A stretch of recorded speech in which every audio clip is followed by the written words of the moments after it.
The key to finding great stocks before everyone else is understanding a company's products, not just their profits. Huge growth happens when a company has the perfect platform for a new or quickly growing market. Earnings just tell you how they're doing. Nvidia is making investors rich as their chips power the entire generative AI revolution. And now Apple is taking it to the next level by integrating ChatGPT directly into billions of devices. But what investors may not realize is that Apple's OpenAI partnership is about to make a different market grow so fast that it won't matter which company comes out on top. And that's the best way to get rich without getting lucky. Your time is valuable, so let's get right into it. First things first, I'm not here to waste your time. So here's everything I'm going to talk about up front. Apple's new partnership with OpenAI and what that means for the AI market as a whole, how this could result in a lot more data and the challenges that come with it, why that means the cybersecurity market is worth paying attention to, and of course, which cybersecurity stocks are worth watching as a result. Alright, let's dive right into AI, which, as everybody knows, actually stands for Apple Intelligence. Wait, what did you think AI stood for? Apple Intelligence has three distinct parts. First, Apple is adding AI capabilities to many different apps. For example, there's a small language model, or SLM, for summarizing text, phone calls, and voice messages, as well as rewriting things in different tones and styles. And there's a diffusion model for image generation, which can replace unwanted elements with a generative fill or create custom sketches, illustrations, and animation-style images. It also lets you generate custom emojis called Genmojis, for the 6 people who really need that perfect emoji for every occasion. Don't judge me. Anyway, all these AI models are built by Apple and live right on the device, which means they're not only fast, but they're secure, since your prompts and the resulting outputs never go out to the cloud, unless your prompt is too complicated for these on-device models to handle. The second part of Apple Intelligence is called private cloud compute, which has larger generative AI models that are also made by Apple, running on Apple's custom chips on Apple-owned servers. That's how they can protect user data even when it leaves the device. But part 3 is where things get really interesting. Apple plans to hand the most complex prompts to ChatGPT. When this happens, users will see a dialog box pop up that asks for permission to send over the text or photo or video or whatever was in the prompt. It'll then have OpenAI's latest GPT-4o model generate an answer and send back the result. And since you won't need an OpenAI account to do this, Apple can send over just the prompt, without also sending your name, your IP address, or any other personal information. And there's a good reason that Apple has been so slow and careful to roll this out. Your iPhone has access to your personal photos, your calendar, emails, and texts, your browsing and location history, your passwords and payment information, and a lot more. So even though Apple is in a great position to make the first truly personalized AI, they're also in the best position to mess it all up.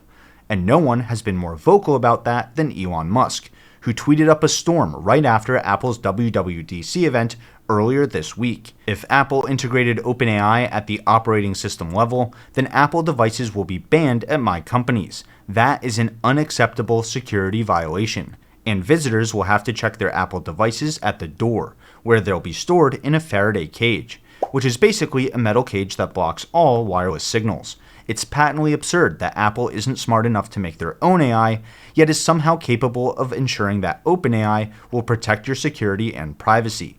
Apple has no clue what's actually going on once they hand your data over to OpenAI. They're selling you down the river. See where I'm going with all this?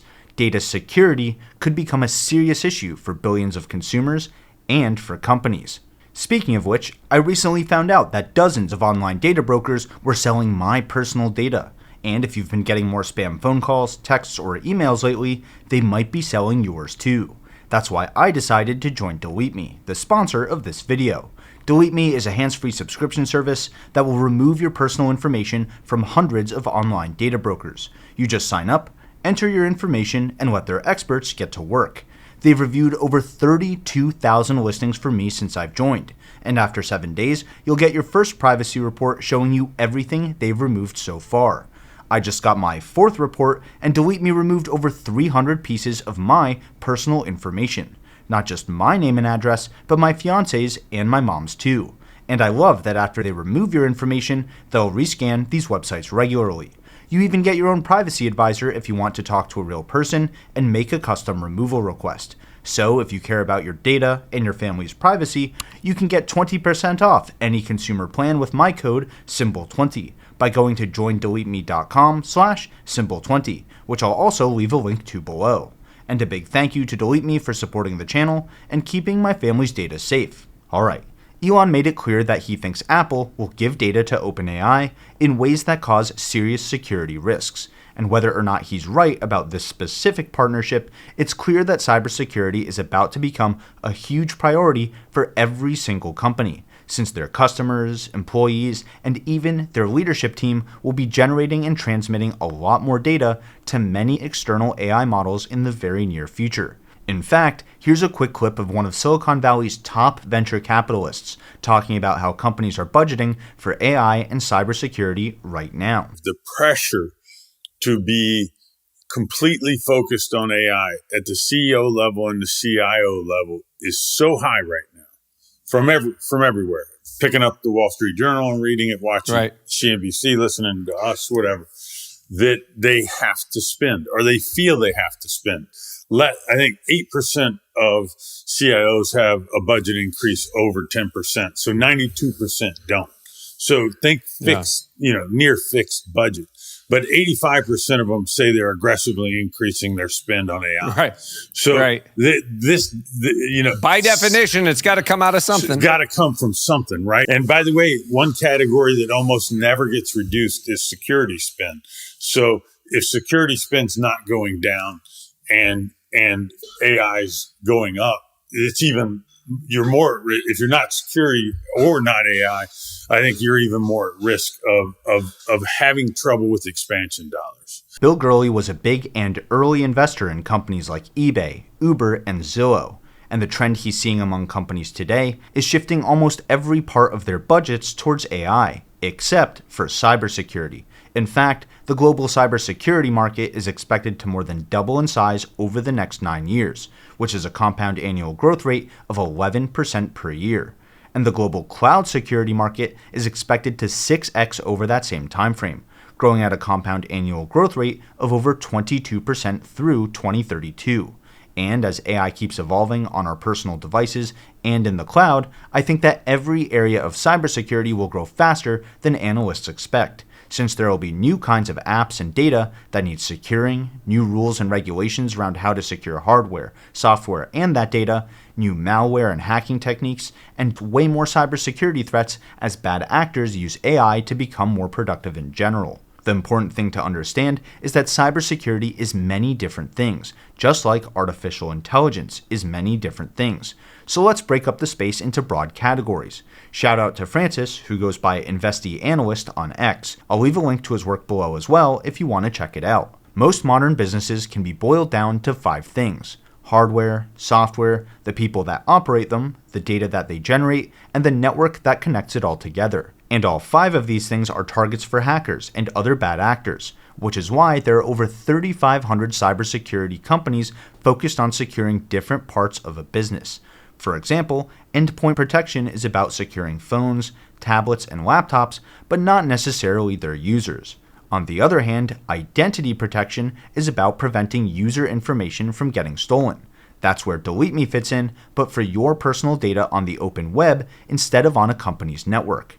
And access management and authentication is all about making sure that only the right users can get on that company network in the first place. So it would most likely take several different kinds of cybersecurity solutions to solve Elon Musk's problems with Apple's OpenAI integration, depending on what specific risks he's actually worried about. For example, CrowdStrike is the market leader in endpoint detection and response. Gartner ranks CrowdStrike above companies like Broadcom, which owns VMware, SentinelOne, and even Microsoft when it comes to their endpoint protection platform, which is called Falcon. CrowdStrike's Falcon platform has 3 parts. On the cloud side, Falcon has modules to do things like antivirus scans, firewall management, and detecting malware and other cyber threats. On the flip side, the Falcon Agent is a tiny software module that runs on client computers and edge devices to capture data, send it back to CrowdStrike for analysis, help the CrowdStrike platform decide when to run different cloud modules on that device, and update their threat graph, which is the third part of the platform. CrowdStrike's threat graph is an ontology that tracks the network connections between people, their devices, data centers, and different cloud services across an organization. Falcon uses this threat graph to look for users, devices, or software that shouldn't be there. And now CrowdStrike also has a generative AI agent called Charlotte AI, which network managers can use to ask specific security questions, conduct investigations, learn more about the latest threats, and actually do something about them. Endpoint security has never been more important. There's an estimated 19 billion connected devices around the world today, and that number is expected to explode to over 30 billion by the end of the decade. According to IBM, 70% of successful data breaches and a whopping 90% of all successful cyber attacks start at an endpoint. As a result, CrowdStrike stock has rocketed up by around 150% over the last year and around 20% in the last month alone, after a great earnings call where they beat expectations on both revenue and earnings per share. And later this month, they're getting added to the S&P 500. Like I said at the beginning, huge growth happens when a company has the perfect platform for a new or quickly growing market. Earnings just tell you how they're doing. Alright, let's say an endpoint does get compromised. Now the networks that it's connected to are at risk. And that's where Fortinet comes in, ticker symbol FTNT.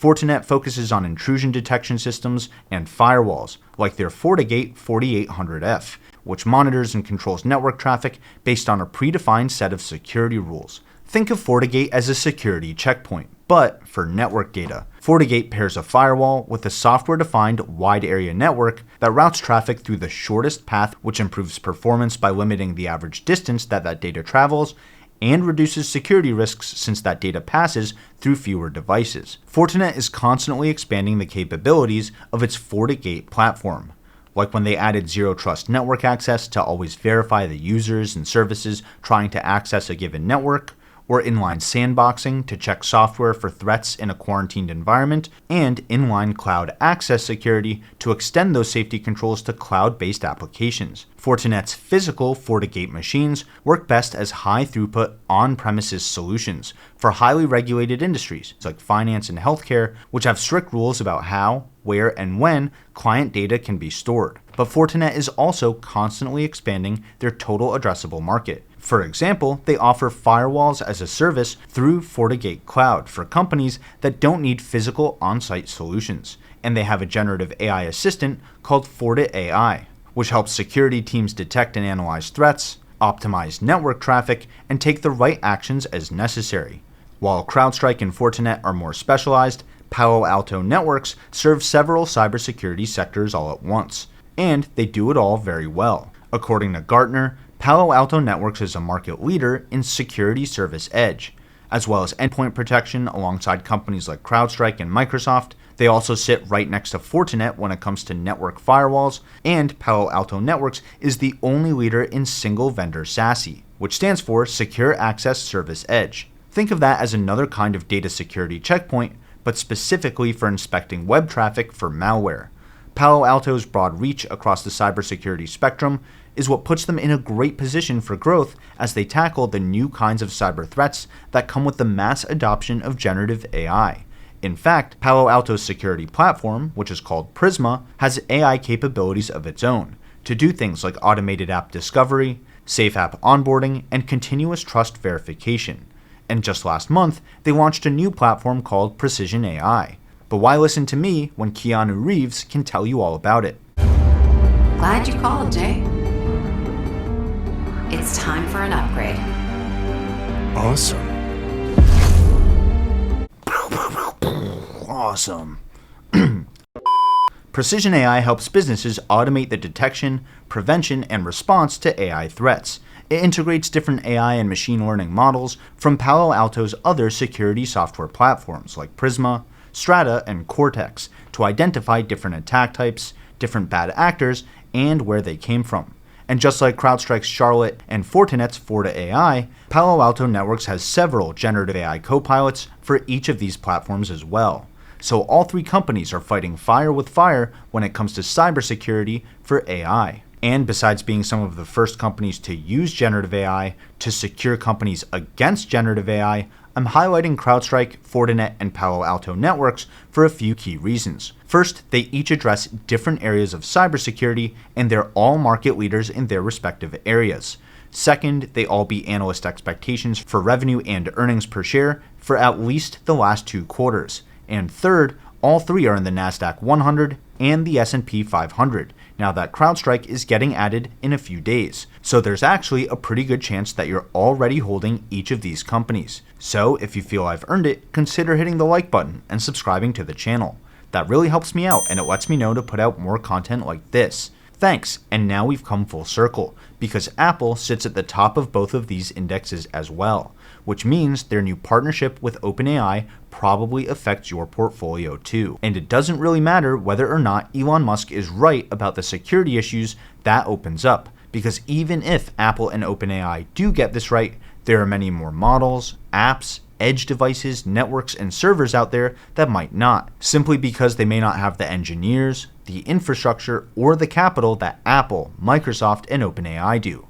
As generative AI gets integrated deeper into our smartphones, our tablets, laptops, and our workstations, everyone on Earth is going to consume, produce, and transmit a lot more data, and new kinds of data, which means data security is going to be a serious issue for every single industry. So let me know in the comments if you want me to do a deep dive on any of these companies. This is an area that I'm excited to learn more about, and I'm always happy to share what I find with you. After all, understanding the science behind the stocks is the best way to get rich without getting lucky. Thanks for watching, and until next time, this is ticker symbol U. My name is Alex, reminding you that the best investment you can make is in you.